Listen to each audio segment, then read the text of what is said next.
Bonjour mes amis, bonjour, j'espère que vous allez bien. Bienvenue chez la coach Micheline Samet, des parents d'adolescents. Mon rôle, c'est de vous donner des trucs et astuces qui marchent pour vous aider à bien éduquer vos enfants. Vous savez, si chaque parent éduque bien son enfant, c'est toute la société qui gagne. C'est ce que vous pensez aussi. Voilà, c'est ce que nous pensons ici. Et aujourd'hui, nous voulons vous parler d'un sujet qui va vous intéresser. Je voudrais m'adresser aux parents qui éduquent leurs enfants seuls. Mes amis, vous éduquez vos enfants seuls. Vous connaissez des parents qui éduquent les enfants seuls. Il arrive quelquefois, l'enfant demande d'aller habiter chez l'autre parent. Votre enfant vous a déjà dit ça. Comment est-ce que vous gérez ça? Ce sujet vous intéresse? Ne bougez pas.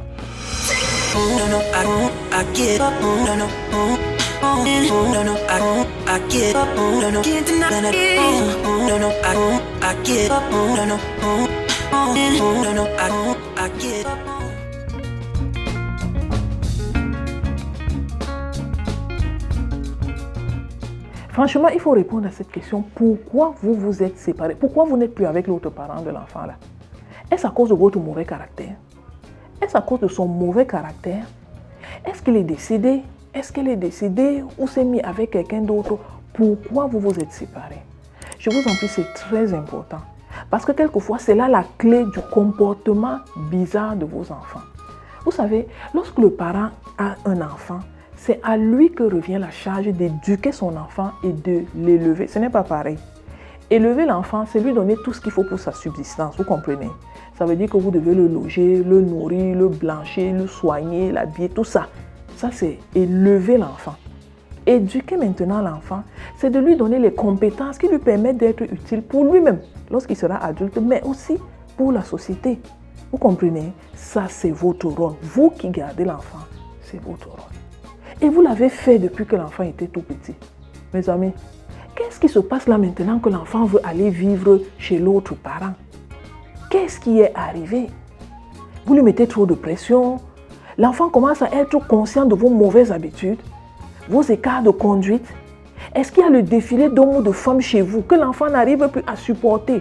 Vous savez, quand l'enfant grandit, il commence à être jaloux pour son parent qui n'est plus là. Est-ce que vous le rendez jaloux avec vos nouvelles relations? Pourquoi l'enfant veut partir? Il y a beaucoup de raisons. Vous allez trouver votre raison. Mais ici, je vais vous proposer quelques-unes.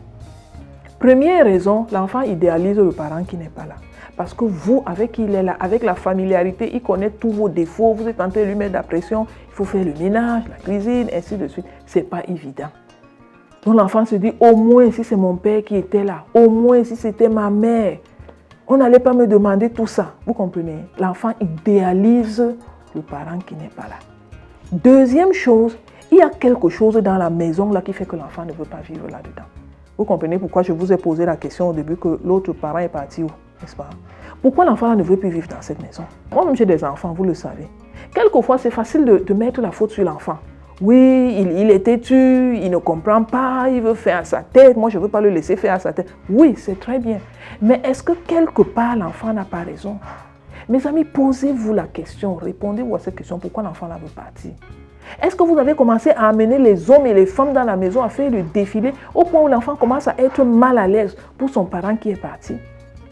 Est-ce que vous lui mettez trop de pression?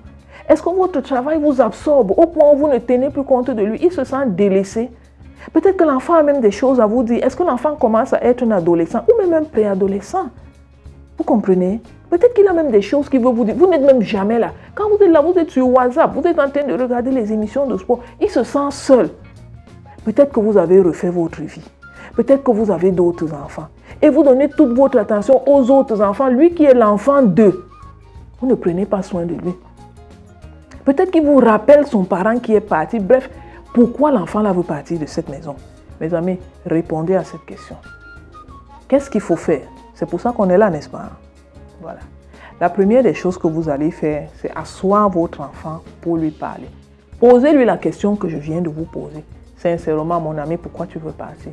Dis-moi la vérité, je ne vais pas gronder, je ne vais pas me fâcher. Pourquoi tu veux partir? Laissez l'enfant parler. Idéalement, quittez même la maison, allez dans un endroit calme, dans un glacier, quelque part. Offrez lui-même quelques petites friandises pour le mettre à l'aise. Écoutez bien ce qu'il vous dit. Et ce qu'il ne vous dit pas, c'est très important. il y a le respect, la crainte et tout ça. Il y a certaines choses qu'il ne va pas vous dire. Ce qu'il essaye de vous dire, c'est quoi? Prenez là-dedans, comprenez, prenez le bien fondé de ce qu'il dit. Si c'est quelque chose que vous pouvez expliquer, expliquez. Si c'est quelque chose où c'est vous qui avez tort, reconnaissez que vous avez tort et rectifiez. Par exemple, donnez-lui plus d'attention.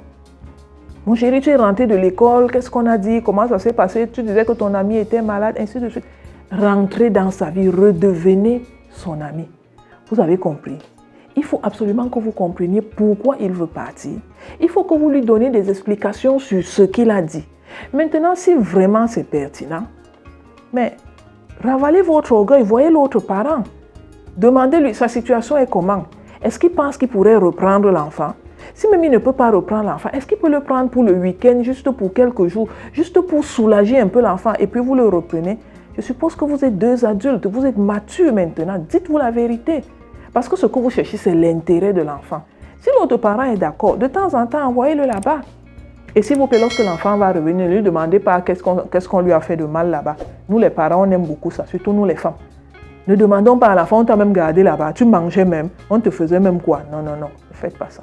Demandez ce qui s'est passé de bien et encensez ça pour que l'enfant se sente autant à l'aise chez son père que chez sa mère. Vous avez compris?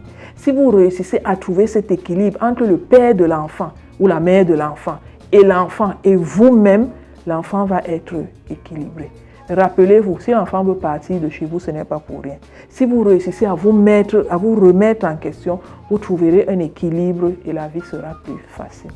Voilà, c'est ce que je voulais partager avec vous aujourd'hui. Et pour vous récompenser d'être resté jusqu'à la fin, je vous offre cet e-book que j'ai écrit avec beaucoup de cœur. Je suis sûre que ça va vous plaire. Le thème c'est « Comment amener mon ado à obéir sans crier ?» Ce thème vous parle? Vous avez juste à cliquer au bas de cette vidéo. Vous aurez le e-book gratuit. Je vous remercie beaucoup d'avoir été là, de m'avoir écouté. Et j'aimerais savoir dans les commentaires, comment est-ce que vous résolvez ce problème? Lorsque l'enfant dit « je veux partir chez l'autre parent », vous, qu'est-ce que vous faites? Ça va beaucoup m'intéresser de savoir. À la prochaine dans une autre vidéo. Bye bye.